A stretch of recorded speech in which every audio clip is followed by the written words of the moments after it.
Naše skupine pobjedila Francusku i nama otvorila onu teorijsku šansu da pobjedimo ovdje sa 11 razlike Poljsku. Jasno da je to samo teorija, da se ne treba zanositi, da to ne treba očekivati.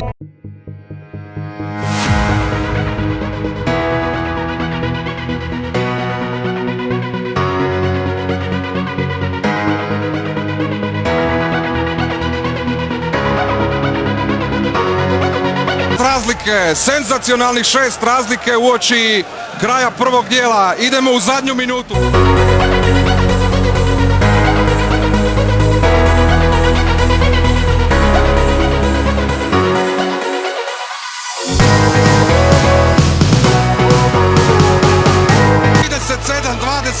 Hrvatska je u polufinalu. Ovo nije bilo moguće, ali su naši napravili da bude tako. Nevjerojatno što smo napravili večeras.